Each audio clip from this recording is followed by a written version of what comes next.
encarnados, desencarnados e a quem nos acompanha lá em casa. Hoje então vamos falar sobre liberdade e responsabilidade. Porque liberdade implica responsabilidade.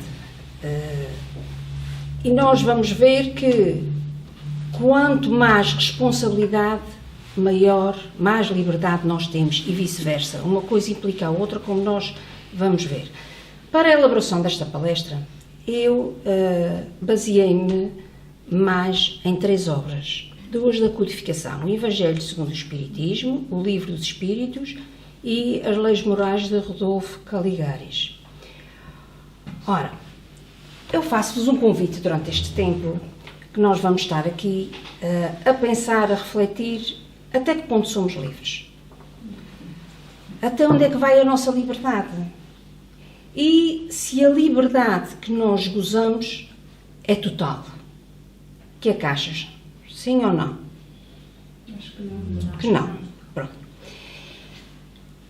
Realmente ouvimos muitas vezes aquela frase de que, olha, aquela pessoa tem muita sorte, tem uma boa sorte, está mesmo alinhada, tem sempre uma estrelinha ali a guiá-la, tudo lhe corre bem. E a mim tudo me corre mal. Efetivamente, o que essa pessoa tem é a capacidade de fazer uso de um modo inteligente e responsável da liberdade que tem. Porque a vida é feita de escolhas. Nós, quer queiramos, quer não podemos deixar de escolher no nosso dia-a-dia. E qualquer escolha que nós façamos vai ter as suas implicações, não é? É preciso é que saibamos qual é o objetivo, para onde é que queremos ir, o que é que queremos da nossa vida. A liberdade consiste no direito de nos comportarmos segundo a nossa própria vontade, partindo do princípio que esse modo como nos comportamos não vai influenciar negativamente os outros. Porque se assim for, então aí já revela irresponsabilidade. Aí já estamos a entrar na libertinagem, em que a pessoa age com total desinteresse e total despreocupação sobre aquilo que vai acontecer ao outro. Um exemplo, uma pessoa que ingere bebidas alcoólicas a mais num determinado dia, numa festa, e entende que vai a conduzir para casa sob o efeito de álcool. Pronto. Ora, isso é libertinagem. É a pessoa que acha que é livre, que está bem para conduzir e põe em risco não só a sua integridade física e a sua própria vida, como também aquilo que pode acontecer aos outros. Jean-Paul Sartre é um pensador que morreu em 1980, portanto nós somos do século passado, isto foi outro dia, não é? E este senhor faleceu aos 75 anos, era um pensador, uma pessoa que trabalhou muitas questões da liberdade e da responsabilidade. E encontra-se várias frases deste senhor. Eu selecionei 2 para trazer. A primeira é: eu sempre posso escolher, mas devo saber que, se não escolher, ainda assim estou escolhendo. Nós sabemos que não basta não fazer o mal, é preciso fazer o bem. A segunda frase que eu escolhi foi: ser-se livre não é fazermos aquilo que queremos, mas querer-se aquilo que se pode.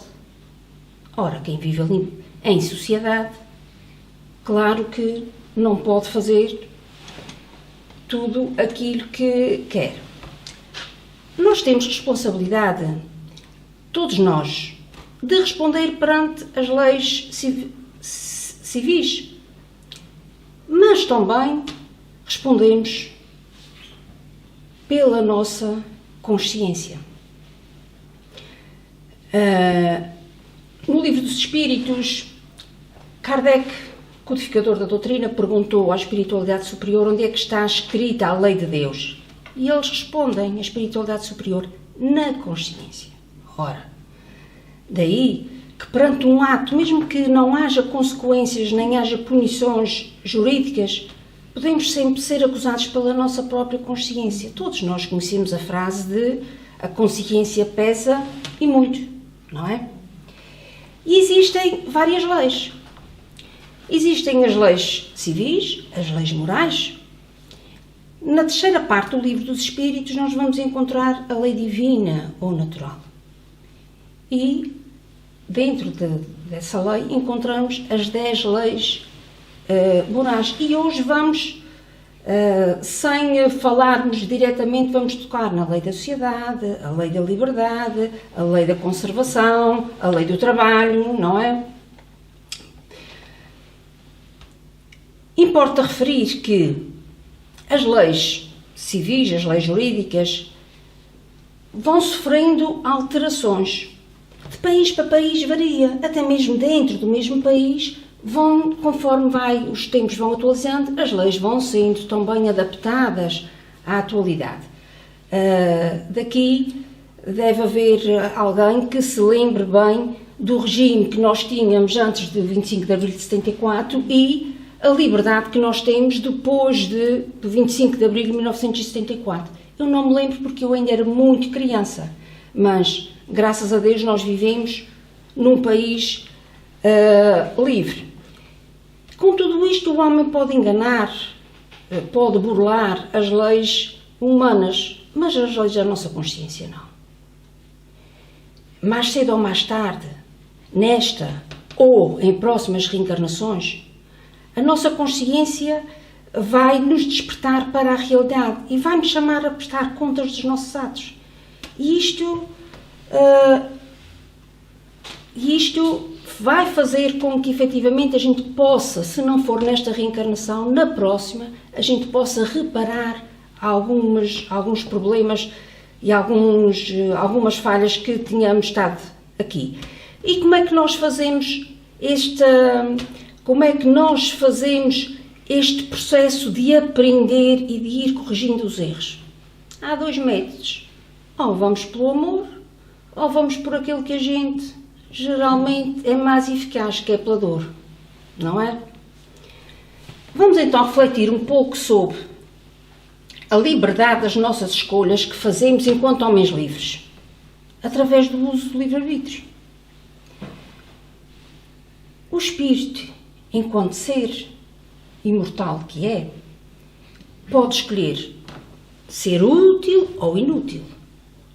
Podemos escolher ser trabalhadores ou preguiçosos, ser caridosos ou ser cruéis, ser leais ou até sermos traiçoeiros.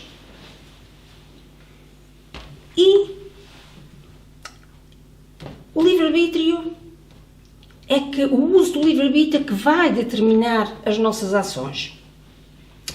E não se trata de a nossa consciência nos acusar, não se trata de pecados, não se trata de castigos, nem de culpa.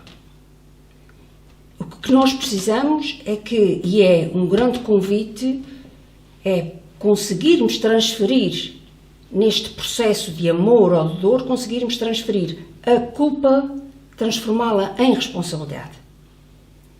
Porque nós somos livres de atuar, mas, sem sombra de dúvida, que a sementeira é livre, mas a colheita é inevitável e intransferível. Portanto, tudo aquilo que nós fazemos com o nosso livre-arbítrio, é bom que o façamos com todo o cuidado, com muita responsabilidade dentro da lei do amor. E dentro das bases da doutrina espírita, que é fora da caridade não há salvação. Esta é a bandeira da doutrina espírita, não é? E sempre que nós escolhemos, usando o nosso livre-arbítrio, que é um atributo que Deus nos deu, e quando nós escolhemos, que tenhamos sempre presente que a nossa escolha é sempre em respeito das limitações, das capacidades do meu próximo. E nós vivemos em sociedade. Não há como fugir a isto. Agora nós podemos pensar Mas como é que eu consigo atuar, eu consigo evoluir, eu consigo escolher, sempre dentro do bem? Mas mesmo assim, como é, o tempo passa tão rápido, eu não paro sequer para pensar. Como é que eu faço isto? Primeiro, o tempo. Durante as reencarnações. Nós não temos, tal como se falou aqui no Evangelho, nós não temos como sair da vida. Nós só temos uma vida. E vivemos aquela vida. Alternamos períodos no plano espiritual com períodos no plano físico, através da reencarnação. E o nosso objetivo na reencarnação é o nosso crescimento através deste corpo físico que nos foi emprestado para, através do nosso esforço, porque ninguém pode fazer o esforço por nós, esta caminhada é intransferível, através deste esforço amealharmos novas conquistas para o património do espírito imortal que somos. Obviamente que é mais rápido nós conseguirmos desenvolver a parte moral, a parte intelectual, do que a parte moral. Se eu quiser aprender um conceito de matemática, basta aplicar-me, basta estudar, ter alguns exercícios. Agora, quando eu quero perdoar, aí já é um processo mais moroso. E porquê? Porque é necessário lidar com as nossas emoções. E isso é algo complexo, profundo. Para progredir, fazer a tal caminhada, nós precisamos uns dos outros. E lembremos-nos do ensinamento que o Mestre nos trouxe. É não fazer aos outros o que não gostariam que os outros vos fizessem. É bastante atual. Está sempre atual.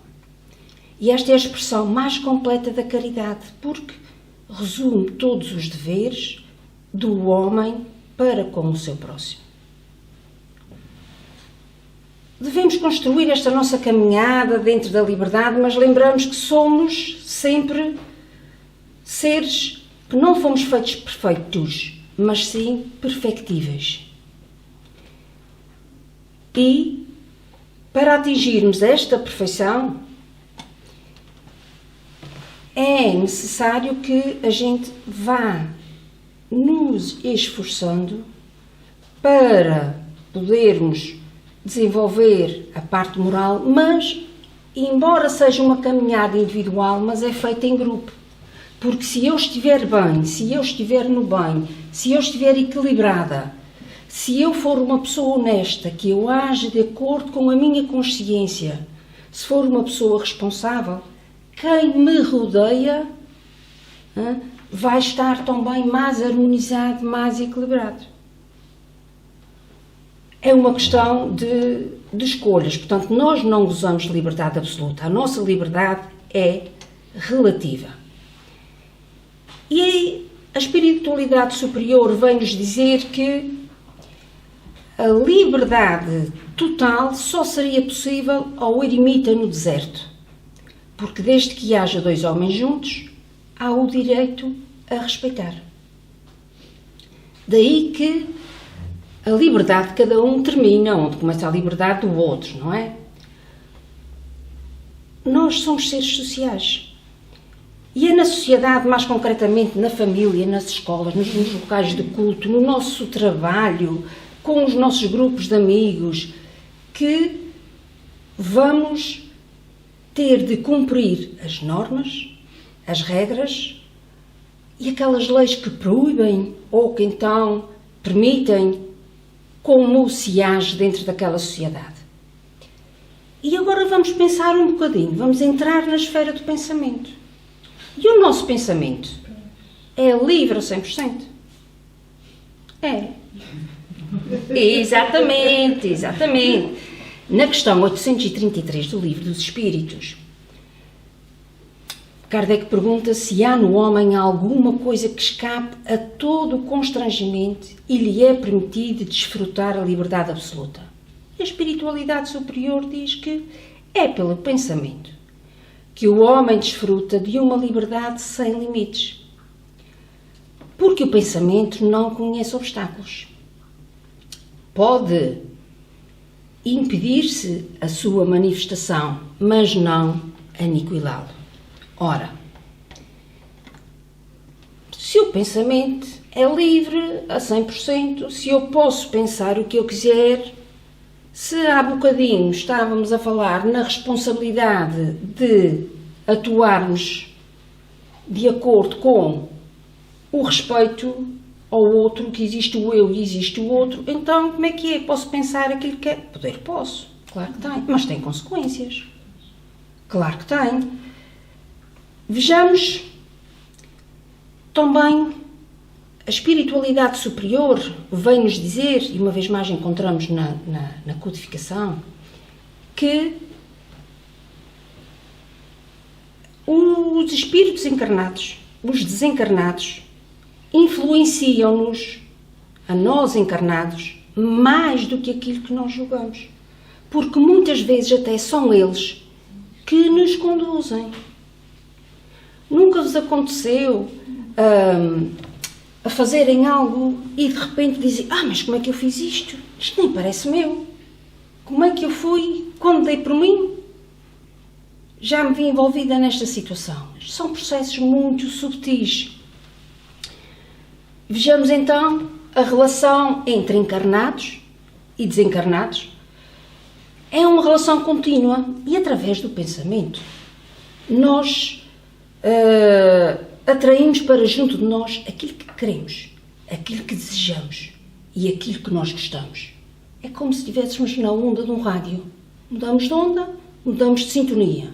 Ora, se a música é alegre, ficamos mais bem dispostos. Ora, se é uma música triste, até parece que ficamos um bocadinho mais tristes, não é? Se tivermos a ver um programa na televisão e que apareça realidades muito tristes, aquilo entristece-nos. Deixa-me mudar, porque para a tristeza já basta aquilo que se passa comigo, não é? Portanto, é uma questão de sintonia. E através do nosso pensamento, e nós temos a liberdade total no pensamento para escolher as nossas companhias, quer sejam espirituais, quer sejam físicas, não é?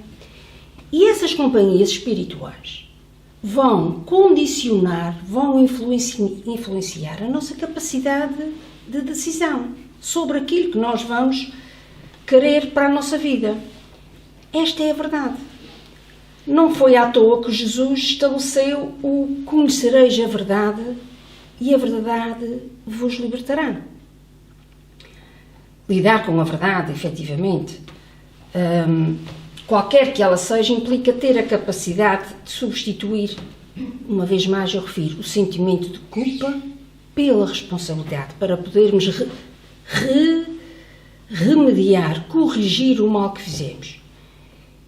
E, ao trabalharmos as nossas limitações, as nossas dificuldades, os nossos vícios que nos desregulam a alma, mediante o orgulho e o egoísmo, se nós conseguirmos trabalhar estas duas chagas que nos impulsionam muitas vezes a agir, já é um grande trabalho nosso. A dificuldade não está no facto de sermos livres, está no facto de que nós precisamos da verdade para podermos agir, não é? Precisamos de conhecer os fatos, precisamos de perceber a relação entre o mundo espiritual, a relação entre os dois mundos, o espiritual e o material. Precisamos de conhecer a verdade dos factos. Agora, muitas vezes queremos distância da verdade, porque isso pode implicar ouvirmos coisas que sejam dolorosas para nós e até mesmo termos de assumir a responsabilidade por alguma coisa que eu achava que a culpa era do outro. E cada espírito é que tem que olhar. E isto é um processo que a gente não pode transferir para ninguém, pode fazer por nós. É que tem que olhar para dentro de si, identificar as suas virtudes que as tem e os seus defeitos. E perceber e ter a noção de que, efetivamente, todos os pertences que tem, ou até mesmo o poder que tem, é transitório. Nós não somos, nós não possuímos nada, nada é nosso. Nós só somos detentores, não somos possuidores. O que é nosso são as nossas virtudes e os nossos defeitos. O corpo físico não é nosso. Tudo é transitório. E, durante a reencarnação, com responsabilidade, temos que assumir os nossos compromissos. Compromisso como pai, compromisso como mãe, compromisso como trabalhador, compromisso como colega. E então, aqui, quer dizer, ninguém é livre sozinho. Nós temos que ver que existe o outro, existe o eu, e eu tenho que fazer a minha parte. Porque sou responsável pelo modo como vou atuar. E estamos a falar da liberdade cívica, da liberdade política, da liberdade religiosa, da liberdade que existe. E tudo tem normas, as coisas têm regras. E de início a liberdade começa é no nosso interior. E de nada vale nós, aparentemente, externamente, parece que temos muita liberdade quando internamente essa liberdade não existe. Há mecanismos de culpa, há outros mecanismos mesmo inconscientes, como uma baixa autoestima, que pode condicionar a nossa capacidade de escolha, se nós não estivermos atentos. Apenas alguns exemplos. Nós somos livres para tomar álcool a nível social. Mas quantos e quantos são escravos do álcool? Que enquanto estão sóbrios, sentem culpa e dizem que se querem tratar e que querem, porque reconhecem o sofrimento e a falta de responsabilidade que está a ser para com aquele próximo, com aquela família, com os seus amigos. Mas depois, quando começa novamente, está sob o efeito do álcool, já não fala em tratar-se. Aparentemente tem a mesma liberdade que nós temos, mas internamente não se consegue libertar daquele problema. E depois tem as doenças que dali vêm associadas, tendo em conta que nós temos a obrigação de cuidar deste corpo físico que nos foi emprestado para estarmos aqui nesta reencarnação, não é? Depois, relativamente ao fumo, somos livres de fumar. Pois somos, mas há pessoas que são escravas da nicotina, são completamente dependentes. Eu sou livre para fumar, mas o outro também é livre e tem o direito de não querer e não dever inalar a nicotina que eu estou a deitar fora, não é? O desrespeito para com a nossa casa-terra, o desperdício alimentar. Enquanto uns, é uma questão de escolha, enquanto uns são capazes de ir às compras e comprar, amealhar em casa, outros compram aquilo que é necessário e não desperdiçam. Enquanto uns se comprazem com aquilo que é supérfluo, outros carecem do mínimo, não é? O tipo de alimentação que nós fazemos é uma escolha. Se nós estamos aqui nesta reencarnação para cumprir com este nosso programa, então eu tenho que saber que tenho que combater o sedentarismo. Quantas pessoas são escravas, entre aspas, da gula, que comem em excesso e que não se conseguem, e aquilo é um impulso que têm, não é?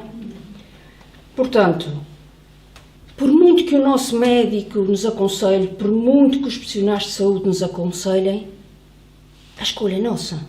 Se efetivamente queremos apenas tomar aqueles químicos os medicamentos que nos dão, ou se queremos pautar pelas nossas escolhas. Agora, se nós quisermos ver como é que a nossa vida, que rumo é que está a levar, basta estarmos um bocadinho atentos. Está a correr bem? Ou está a correr mal? Se está a correr mal, então, se calhar vamos ter que acertar aqui algumas escolhas que estamos a fazer. E é inevitável nós escolhermos. Agora, a responsabilidade da escolha é nossa. Por exemplo, o homem vive em sociedade. A maior parte, nem todas as pessoas assim o fazem, mas a maior parte das pessoas procuram um companheiro, uma companheira. E o que é que procuram? Procuram alguém com que possam efetivamente partilhar, no verdadeiro sentido da palavra, as alegrias, as tristezas, alguém que se afinize para o resto desta reencarnação. No entanto, por vezes estas uniões são confundidas com o amor à primeira vista, durante a paixão, e acham que são um casal ideal um para o outro, e depois chega-se à conclusão que não. Porquê? Porque durante a escolha, esta escolha não devia dispensar, o que muitas vezes dispensa, o conhecimento gradual que leva tempo entre as pessoas. Mas escolhemos a pessoa ideal, está tudo, está bem, vêm agora os filhos. Como é, nós é que escolhemos como é que queremos educar os filhos. Queremos educá-los que à mesa se fale da religião, se fale em Jesus, que se fale em Deus, que eles tenham uma mente aberta e que sintam abertura para quando puderem decidir por si, escolherem a religião que querem seguir. Vamos querer falar-lhes sobre, ensinar-lhes o que é que a vida custa, o que é o dinheiro, o valor que o dinheiro tem e qual é os valores morais que lhe queremos incutir. Vamos querer que eles efetivamente conheçam que a cada dia têm a oportunidade de se melhorarem, em que hoje conseguem ser melhor do que ontem, tal como os pais, tal como os avós, ou vamos querer que eles sejam o melhor da turma, o melhor do grupo, o mais brilhante da família? A escolha é nossa, a responsabilidade é nossa. Não nos esqueçamos que isto são compromissos que nós assumimos, que aqueles filhos, que aquela família física não é nossa por acaso, não é? E depois, ainda continuamos. E vou passar agora para uma parte boa, que são os exemplos de pessoas que, tal como nós, espíritos em evolução, que conseguiram fazer grandes factos para o bem da humanidade. Também essas pessoas todas tinham as suas limitações, tinham as suas capacidades, tinham os seus defeitos e tinham as suas virtudes. Trabalharam-nas.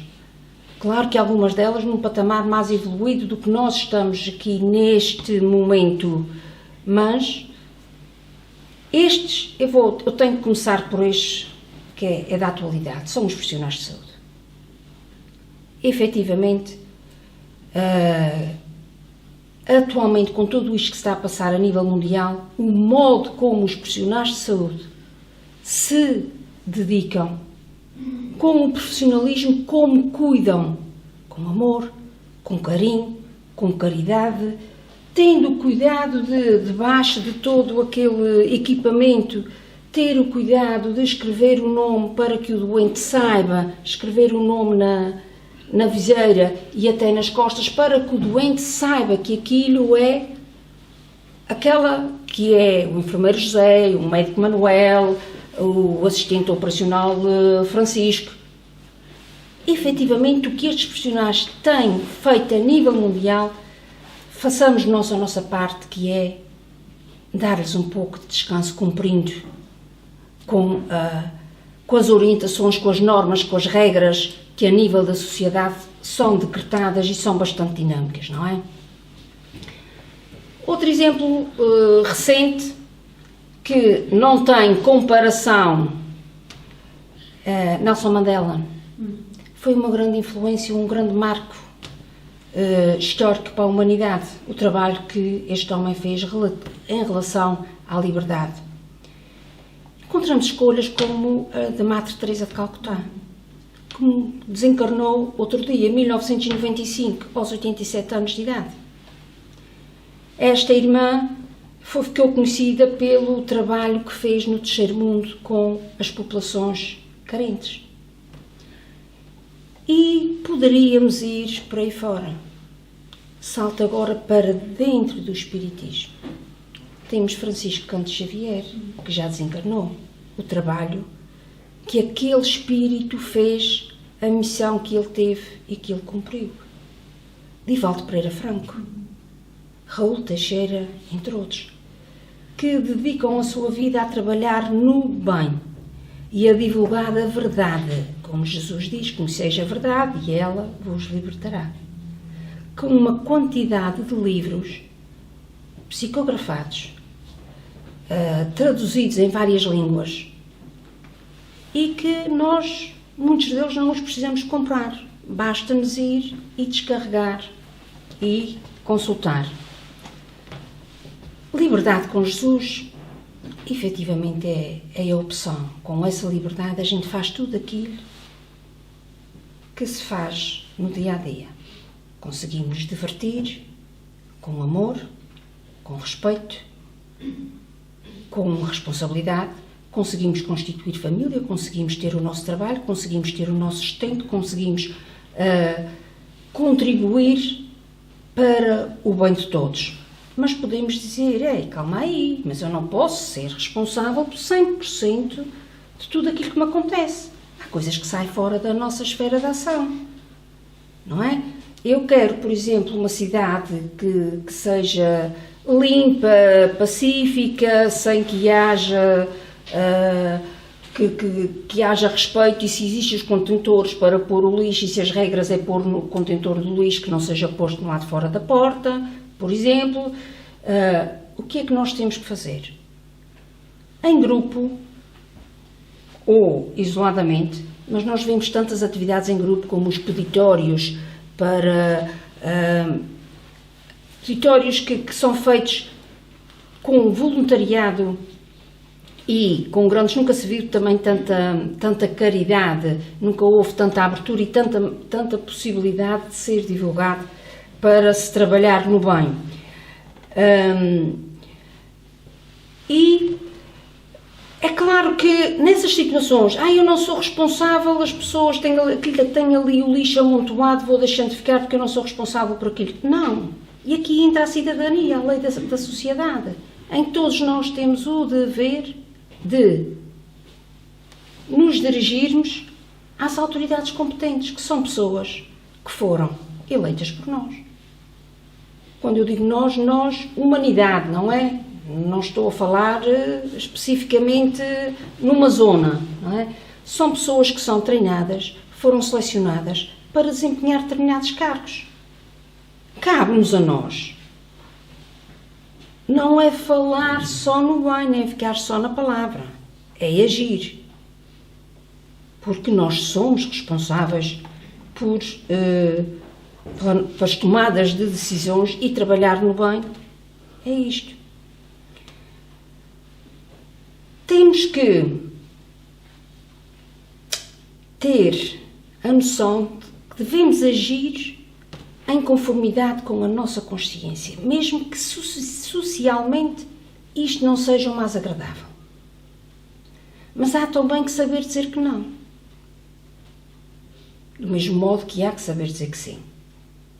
Nunca se consegue agradar a todos.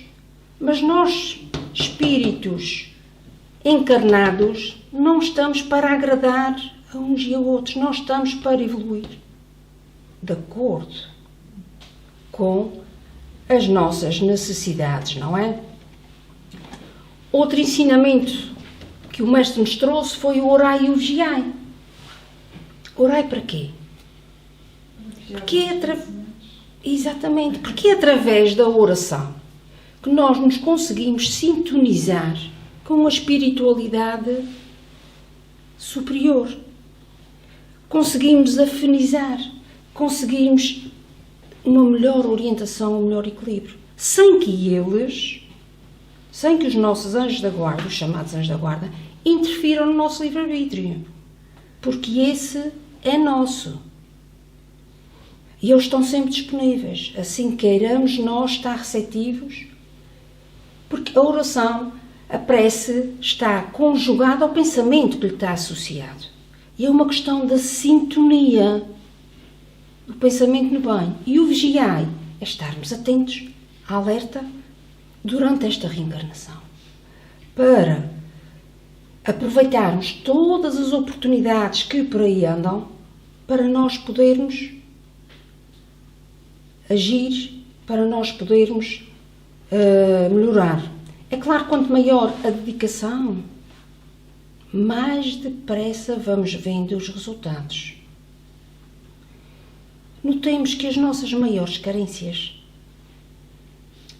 as limitações que nós temos e que nos impulsionam, e eu vou referir para a segunda vez, é o orgulho e o egoísmo. Quer queiramos, quer não. Isto implica um trabalho profundo e por vezes é um trabalho pode ser doloroso.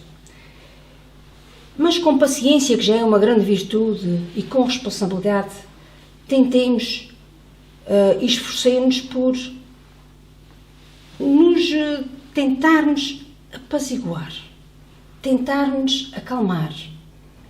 Através de quê? A doutrina espírita dá-nos uma preciosa orientação que é da reforma íntima. E, através dessa reforma, nós conseguimos aos poucos ir fazendo com que aquilo que nos vai acontecendo e que não é por acaso, que é para o nosso crescimento, que não pareça problemas, mas que a gente com outra disposição, com outra mente, percebamos que aquilo é para o nosso bem. E muitas vezes aquilo que nós pedimos não é aquilo que é mais indicado para nós, mas a espiritualidade superior sabe. O ler leituras que nos instruam, que nos deem o conhecimento.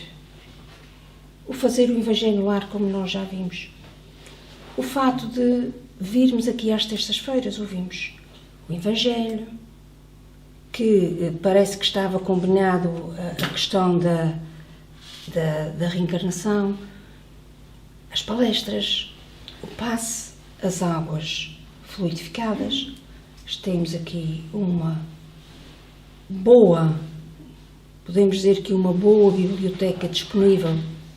Temos o atendimento fraterno, mas depois estamos aqui e estamos em paz porque este local há um trabalho superior, da espiritualidade superior aqui neste ambiente. Mas nós vamos abrir aquela porta daqui a bocado e vamos sair, vamos à nossa vida.